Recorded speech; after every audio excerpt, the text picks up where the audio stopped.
Hi friends, welcome to Nandini blogs. ఎవరైనా మన videos first time చూస్తుంటే మస్ట్ సబ్స్క్రైబ్. ఈరోజు అయితే మా అత్తే బర్త్డే అనమాట. అందుకే పొద్దున్న రెడీ అయితే అక్కడికైతే వెళ్ళాను. ఇంకా అక్కడికి వెళ్ళాక లంచ్ చేస్తున్నానని నేను మా బడిది మా మరదలైతే మా అమ్మ ఇంటికి అయితే వెళ్ళాము. అక్కడికి వెళ్ళి కూసేపు ఉన్నాగానే కాల్ చేశారు అయిపోయిందని.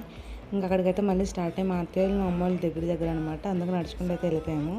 మేము అక్కడికి వెళ్ళేదాకా మా హస్బెండ్ అయితే లంచ్ చేస్తున్నాం. మేము కూర్చో బయట కూర్చొని తర్వాత మేము కూడా ఇలా అయితే లంచ్ అయితే చేసేసాము. ఇంకా లంచ్ చేయగానే ఒకసేపు అయితే సాంగ్స్ పెట్టుకుని అయితే ఎంజాయ్ చేసాము. ఇంకా తర్వాత అయితే థమ్స్అప్ తాగేసి మళ్ళీ మా ఇంటికి అయితే స్టార్ట్ అయిపోయాయి అనమాట. ఎందుకంటే పడుతుందని తనకు నిద్ర వస్తుందని అయితే మా ఇంటికి వెళ్ళిపోయి ఇంకా తను పడుకోబెట్టి కొంచెం వర్క్ని అయితే కంప్లీట్ చేసుకున్నాను. అది అయ్యేసరికి ఈవినింగ్ అయిందని మళ్ళీ మా అత్తయ్య కాల్ చేసి ఇంటికి రమ్మంది. వాళ్ళ ఇంటికి అయితే వెళ్ళాను.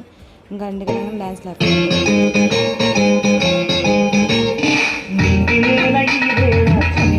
ఇంకా అక్కడ డ్యాన్సులు చూసి అయితే మళ్ళీ లంచ్ చేసి మా ఇంటికి అయితే వచ్చేసాం. బాయ్ గాయస్, ఇంకొక వీడియో దొరకదు. మళ్ళీ కలుద్దాం. అందరికీ గుడ్ నైట్.